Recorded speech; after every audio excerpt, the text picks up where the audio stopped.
Hello friends, welcome back with new video. मेरा नाम है उत्कर्ष। दोस्तों, आज की इस वीडियो में मैं आपको बताऊंगा कि कैसे आप ग्रो ऐप का यूज करते हुए म्यूचुअल फंड के अंदर इन्वेस्टमेंट कर सकते हैं। चाहे तो आप वन टाइम पेमेंट करिए या फिर चाहे तो आप एसआईपी मोड में पेमेंट करिए। दोनों ही मोड के बारे में मैंने एक्सप्लेन किया है। साथ ही साथ वन टाइम इन्वेस्टमेंट भी की है मैंने एक म्यूचुअल फंड के अंदर। किस तरीके से मैंने म्यूचुअल फंड करिए, क्या प्रोसेस होता है, कैसे हमें पेमेंट करनी होती है, साथ ही साथ सारी चीजें आपको आज के इस वीडियो में पता लगेंगी। और दोस्तों, किस तरीके से ग्रो ऐप पे किसी भी म्यूचुअल फंड के बारे में जानकारी ली जाती है, वहाँ पे जो भी ऑप्शन रहते हैं उन सभी के बारे में मैंने आज की इस वीडियो में बताया। सो अगर आप म्यूचुअल फंड में इन्वेस्टमेंट करना चाहते हैं तो यह वीडियो आपके लिए बहुत ज्यादा बेनिफिशियल हो सकती है। क्या चार्ज करता है, क्या नहीं करता है, उसके बारे में भी मैंने इसी वीडियो के अंदर आपको बताया। तो दोस्तों, यह वीडियो अगर आपको पसंद आता है तो प्लीज लाइक करिएगा। चैनल पे नए हैं, चैनल को सब्सक्राइब भी करिएगा, बेल आइकन को जरूर दबाइएगा ताकि आपको लेटेस्ट वीडियोस की नोटिफिकेशन मिलती रहे। तो दोस्तों, बिना देरी के आज के इस वीडियो को शुरू करते हैं। सो गाइस, सबसे पहले तो आपको अपना ग्रुप पे अकाउंट बनाना है। अकाउंट बनाने के बाद आपको यहाँ पे नीचे की तरफ म्यूचुअल फंड्स पे क्लिक कर देना है। इसके बाद यहाँ पे आपको ऊपर दो ऑप्शन देखने को मिलते हैं, एक है एक्सप्लोर का और एक है डैशबोर्ड का।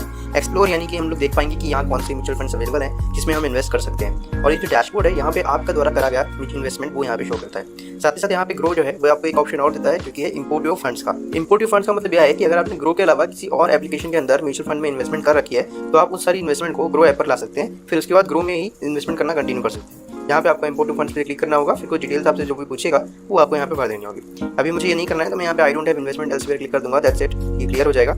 इसके बाद मैं एक्सप्लोर टैब पे आऊँगा।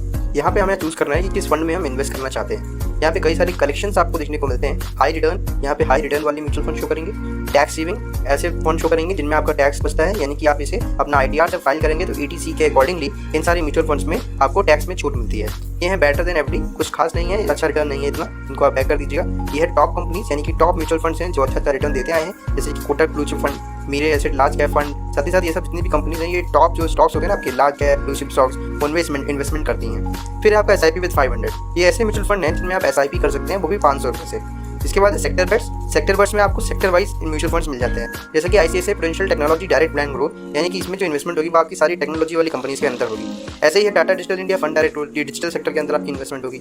ये है आपका Nippon India pharma fund growth, इसमें जो भी आप इन्वेस्टमेंट करेंगे वो आपका फार्मा सेक्टर के अंदर इन्वेस्टमेंट होगा। ठीक है, अभी हम किसी एक फंड को चूज कर लेते हैं। सबसे टॉप पे जो हमें शो करता है ना ICICI prudential technology direct plan growth, ये चूज कर सकते हैं आप। और एक्सेस स्मॉल कैप, ये सारे फंड स्मॉल कैप में इन्वेस्टमेंट करते हैं। सभी फंड्स के बारे में मैं आपको एक म्यूचुअल फंड के ऊपर एक अलग से वीडियो बनाऊंगा कि कौन कौन से फंड होते हैं, कौन से टेक्नोलॉजी वाले फंड होते हैं, कौन से आप यूएस वाले फंड भी होते हैं। हाँ, अगर आपको यूएस के स्टॉक में इन्वेस्टमेंट करनी है तो एक फंड है, मैं आपको दिखा देता हूँ। ये है आपका NASDAQ, NASDAQ डालना है आपको। ये सबसे टॉप पे आ जाता है आपका Motilal Oswal NASDAQ 100 FOF direct plan. ठीक है, ये जो म्यूचुअल फंड है ना आपका, ये एक मंथ में से 9.80% का रिटर्न दिया है। ईयरली रिटर्न देखिए तो 39.17 का है, पिछले एक साल का रिटर्न। तो ये जितना म्यूचुअल फंड है ये सारा इन्वेस्टमेंट यूएस के स्टॉक्स के अंदर करता है, फॉरेन स्टॉक्स के अंदर खासकर करता है, राइट।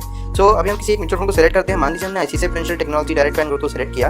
अब अच्छा, मैं आपको बताऊं, बहुत से लोग जो मेरे को म्यूचुअल फंड के रिगार्डिंग क्वेश्चन करते हैं वो ये कंफ्यूज हो जाते हैं कि यार इसमें क्या मैं 1 महीने तक इन्वेस्टमेंट कर पाऊंगा, या 1 साल तक, या 3 साल तक, या 5 साल तक, क्योंकि यहाँ पे 5 बाई लिखा होता है। तो उन्हें लगता है कि यार जब मैं इसमें इन्वेस्ट करना शुरू करूंगा तो आने वाले सिर्फ 5 साल तक इन्वेस्ट कर पाऊंगा। दोस्तों, ऐसा कुछ भी नहीं है। ये जो यहाँ पे 1M 1 बाई 3 बाई 5 बाई लिखा है ना, ये दिखाता है कि इस म्यूचुअल फंड ने पिछले इस 5 साल के अंदर कितना रिटर्न दिया है।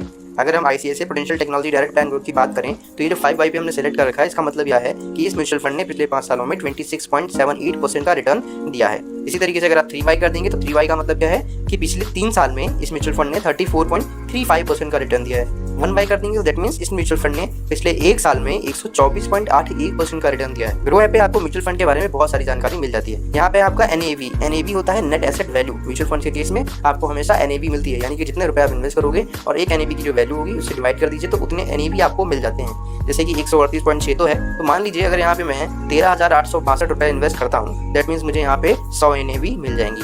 इसकी जो रेटिंग्स है वो है 5 रेटिंग है। इस फंड का जो साइज है 2792 करोड़ है। रिटर्न्स को पे आप क्लिक करेंगे तो यहाँ पे इसके रिटर्न्स शो करेगा। ऑल रिटर्न्स में दिखाता है, यानी कि ये जब से स्टार्ट हुआ है फंड तब से अब तक का इसका ऑन एन एवरेज जो ईयरली रिटर्न है वो कितना है। अपनी कैटेगरी के अंदर इस म्यूचुअल फंड की रैंक 1 है। प्रोज और कॉन्स में आप इसके प्रो देख पाएंगे, यानी कि क्यों इसमें हमें इन्वेस्ट करना चाहिए, और कॉन्स में आप ये देख पाएंगे कि इसमें हमें क्यों नहीं इन्वेस्ट करना चाहिए। कॉन्स में आप देखेंगे लिखा है फाउंड नथिंग सो फार, यानी कि ऐसा कोई भी रीजन नहीं है जिस वजह से आपको इस म्यूचुअल फंड के अंदर इन्वेस्ट नहीं करना चाहिए, राइट। इसके बाद आपका रिटर्न कैलकुलेटर में आप रिटर्न अपना कैलकुलेट कर सकते हैं, राइट। होल्डिंग्स में अगर हम चेक करें तो ये बताता है कि इस म्यूचुअल फंड ने कहाँ इन्वेस्टमेंट कर रखी है। तो इस म्यूचुअल फंड में आप देखेंगे सबसे ज्यादा इन्वेस्टमेंट इन्फोसिस के अंदर कर रखी है। इन्फोसिस के अंदर 22.84% का इन्वेस्टमेंट होता है, यानी कि आप ये मान लो कि अगर आप इस म्यूचुअल फंड में 100 रुपए की इन्वेस्टमेंट करते हो तो 100 रुपए की इन्वेस्टमेंट में से आपका 22.84 रुपीज इन्फोसिस के लिए स्टॉक को खरीदने में जाता है। इसी तरीके से 8.65% HCL के लिए जाता है और बाकी कंपनीज है। तो आप ऐसे देख सकते हैं कि कोई भी म्यूचुअल फंड किस कंपनी के अंदर इन्वेस्टमेंट करता है, राइट। इसके बाद है minimum investment amount. Minimum investment अगर हम देखें तो फर्स्ट इन्वेस्टमेंट आप जो मिनिमम कर सकते हैं वो इसमें 5,000 की करनी पड़ेगी, यानी कि ये जो 2 ऑप्शन नीचे देखने को मिलते हैं आपको,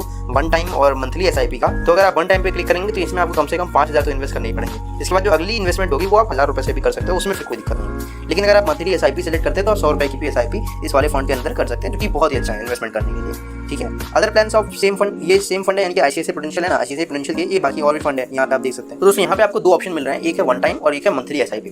सबसे पहले हम बात करेंगे वन टाइम की। सीधा सीधा फंडा होता है यहाँ पे क्या होता है कि आपको जो भी आप इकट्ठा रुपए लगाना चाहते हैं वो इस म्यूचुअल फंड के अंदर लगा सकते हैं। और इसमें ये नहीं है कि आप आज लगाएंगे और फिर अगले 1 महीने बाद ही लगाना पड़े। इसमें वन टाइम जब आप सेलेक्ट करते हैं तो वन टाइम सेलेक्ट करने पे आप जब चाहें तब इसके अंदर इन्वेस्टमेंट कर सकते हैं, चाहे आज करें, चाहे कल करें, चाहे परसों करें, जैसी आपकी मर्जी, राइट। इसमें कुछ मिनिमम कंडीशन होती हैं, जैसे कि यहाँ पे आप देखेंगे 2500 डालूंगा तो लिखा जाता है मिनिमम इन्वेस्टमेंट अमाउंट इज 5,000। ये दोस्तों ये जो कंडीशन है ना, ये इसी फंड की है कि इस फंड में 5,000 रुपये आपको चाहिए। बाकी और भी फंड होंगे जो आपको 500 रुपये से भी इन्वेस्टमेंट करने को अलाउ करते होंगे, 1,000 रुपये में भी इन्वेस्टमेंट करने से अलाउ करते हैं। इसके बाद आपके सामने ऑप्शन आता है ऐड टू कार्ट का और इन्वेस्ट नाउ का। ऐड टू कार्ट में अगर आप क्लिक करेंगे तो ये आपकी इस तरीके से कार्ट में ऐड हो जाएगा और यहाँ पर आपसे पेमेंट करने को ये बोलेगा। ये ओपन हो रहा है, ये देखिए ये कार्ट में हमारे ऐड हो गया है। अब नीचे हमसे कहता है कि हम इसको पेमेंट करें। मेरे ग्रुप बैलेंस में -15.93 है, कोई दिक्कत नहीं है। हम इसे जब पे नाउ पे क्लिक करेंगे तो हमारे पास कई सारे ऑप्शन आ जाते हैं। चाहे तो आप गूगल पे से ऑप्शन पे कर सकते हैं, चाहे तो आप फोन पे से डायरेक्ट पे कर सकते हैं। जिस भी मीडियम से चाहें आप उस मीडियम से डायरेक्टली अपने बैंक अकाउंट से इसके लिए पेमेंट कर सकते हैं। पेमेंट करते ही आपको ये म्यूचुअल फंड अलॉट कर दिया जाएगा। इसके बाद हम बैक करते हैं। इसके बाद अगला जो ऑप्शन था वो था हमारा इन्वेस्ट नाउ का। इन्वेस्ट नाउ पे क्लिक करेंगे तो हम सीधे पेमेंट पेज पे पहुंच जाएंगे, राइट। हमें कार्ड वाले ऑप्शन पे नहीं जाना पड़ेगा, राइट। चलिए हम बैक कर देता हूँ। अब हमारे सामने अगला ऑप्शन है वो है मंथली SIP का, राइट। तो मंथली SIP पे क्लिक करेंगे। दोस्तों यहाँ पे क्या होता है कि मंथली SIP जब आप क्लिक करेंगे तो आपके पास दो ऑप्शन है, या तो बैंक से ऑटोमेटिकली पैसे कटवा लो हर महीने जैसा भी आप चाहो, या तो अगर नहीं कटवाना है तब भी अगर आप SIP पे क्लिक कर दोगे और यहाँ पे बैंक में ऑटो पे अगर इनेबल नहीं कराओगे, क्योंकि सबसे पहले बैंक से अगर आपको ऑटो पे इनेबल कराना पड़ेगा अगर आपको ऑटोमेटिकली पैसे कटवाने हैं।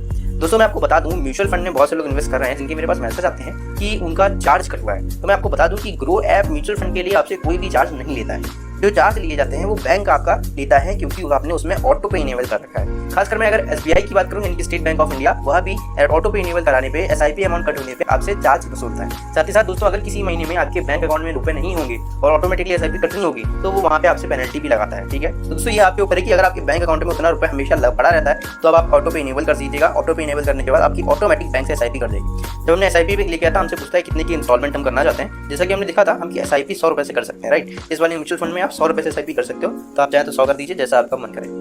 इसके बाद आपसे पूछता है SIP डेट क्या है, तो SIP डेट अब यहाँ पे सेलेक्ट कर सकते हैं। तो हम यहाँ पे कंफर्म कर सकते हैं। कंफर्म करने के बाद हम यहाँ पे 100 रुपये कटवाने के लिए रेडी रहेंगे। तो इन्वेस्ट नाउ पे क्लिक करेंगे। सबसे पहले आपको तुरंत के तुरंत यहाँ पर पेमेंट करनी होगी। ये तो पहली चीज़ है कि आपको तुरंत पेमेंट करनी होगी आज की इन्वेस्टमेंट के लिए। लेकिन जैसे ही आप पेमेंट करेंगे आपके ऑटो पे वाले पेज पे लेके चला जाएगा, जहाँ से आपको अपना ऑटो पे इनेबल करना होगा। ऑटो पे इनेबल कर देंगे बैंक अकाउंट से, दैट्स इट। उसके बाद आपको कुछ नहीं करना है, आपके पैसे ऑटोमेटिकली बैंक से कटते रहेंगे और हर महीने इसमें इन्वेस्ट होता रहेगा। अभी दोस्तों एक सवाल आता है लोगों का कि अगर मुझे ऑटो पे नहीं इनेबल करना, क्योंकि पॉसिबिलिटी है कि ऐसे लोग होते हैं जिन्हें SIP तो करनी है, स्टॉक्स म्यूचुअल फंड के अंदर इन्वेस्ट तो करना है, बट उनके पास उस तारीख पे पैसे नहीं रहते हैं या फिर थोड़े दिन बाद पैसे आते हैं। लेकिन पेनल्टी से अगर आपको बचना है तो बेटर ये रहता है आपके लिए कि आप इसमें मंथली SIP ना सेलेक्ट करें। आप अगर इसमें मंथली SIP नहीं सेलेक्ट करेंगे तो आप वन टाइम पे क्लिक करके यहाँ पे इन्वेस्टमेंट कर सकते हैं। जैसा कि मैंने आपको बताया कि अभी फर्स्ट इन्वेस्टमेंट तुम्हें 5,000 की करनी ही पड़ेगी अगर मैं वन टाइम पे करता हूँ, लेकिन अगली जो इन्वेस्टमेंट है वो मैं 1,000 की भी कर सकता हूँ। सेकंड इन्वेस्टमेंट जो है वो 1,000 की हो सकती है, ऐसे ही थर्ड इन्वेस्टमेंट भी 1,000 की हो सकती है। तो आप अपने कैलेंडर में मार्क कर लीजिए, या फिर आपको जब भी पैसे मिलते हो, जब भी कोई भी डेट को पैसे मिलते हो उस दिन आइए और यहाँ पे इन्वेस्ट कर दीजिए। यहाँ पे जैसे एग्जांपल के लिए मैं 5,000 आपके सामने राइट नाउ इन्वेस्ट करूँगा। 5,000 के लिए मैंने इन्वेस्ट ना दबा दिया। 5,015 इसीलिए दोस्तों हुआ है क्योंकि मेरे 15 रुपये 93 पैसे माइनस में थे। इसके बाद मैं गूगल पे से पेमेंट करना चाह रहा हूँ। मैं यहाँ पे नाउ पे क्लिक कर दूँगा। दोस्तों पेमेंट करने के बाद आप वापस से यहीं पे आ जाएंगे और ये कंप्लीटेड शो करेगा आपको 10 मिनट। क्या जैसे आएगा प्रोसेसिंग ऑर्डर लिख के। ये दोस्तों आप चाहे SIP की पहली पेमेंट करेंगे या फिर चाहे तो वन टाइम की पहली पेमेंट करेंगे, बिल्कुल इसी तरीके से आएगा। You have invested 5,000 rupees. ये फंड है, इसमें मैंने 5,000 रुपये इन्वेस्ट कर दिया, इतना ठीक है। आप ट्रैक ऑर्डर पर क्लिक करके ट्रैकिंग कर सकते हैं कि आपका ऑर्डर कहाँ है, क्योंकि एक्चुअली होता क्या है कि अगर आप स्टॉक्स लेते हैं तो वो तो तुरंत आपके पास शो हो जाते हैं। आपको पता है कि वो भी 2 दिन लेते हैं आपके डीमैट अकाउंट में आने के लिए। बिल्कुल उसी तरीके से ये जो म्यूचुअल फंड है इनको जब आप खरीदते हैं तो इसकी जो NAV होती है यानी कि नेट एसेट वैल्यूज होती हैं, आपको मिलते हैं 2 NAV, 3 NAV, 4 NAV, इस तरीके से कुछ NAV मिलते हैं। जो जितने भी मिलेंगे ना वो आपके वहाँ पे शो करेगा। जैसे यहाँ पे दिखा रहा है clear, don't worry the NAV will be based on when the order has been placed on Groww. यानी कि आज जिस समय मैंने प्लेस किया ना ऑर्डर, इस समय जो NAV वैल्यू चल रही थी उसके अकॉर्डिंगली मुझे उतनी NAV मिल जाएंगी, यानी कि नेट एसेट वैल्यू मुझे मिल जाएंगी। तो कितना दिन लगेगा? 8 जुलाई को ऑर्डर प्लेस किया है, 8 जुलाई को यहाँ पे ये ऑर्डर प्लेस हुआ है। इसके बाद 2 से 3 दिन और लगते हैं, 2 से 3 दिन के बाद आपके डैशबोर्ड पे शो करेगा, राइट। बैक कर दीजिए, डैशबोर्ड पे चले जाइए। अभी यहाँ पे आपको कुछ भी नहीं दिखाएगा, सीधे सीधे लिख के आएगा order in progress. So guys I hope आपको आज का वीडियो अच्छा लगा होगा। ग्रुप पे म्यूचुअल फंड के रिगार्डिंग आपका कोई भी सवाल हो तो कमेंट बॉक्स में मुझसे जरूर पूछिएगा, आपको उसका रिप्लाई जरूर मिलेगा। मिलेंगे एक और नई वीडियो के साथ, तब तक के लिए जय हिंद, जय भारत।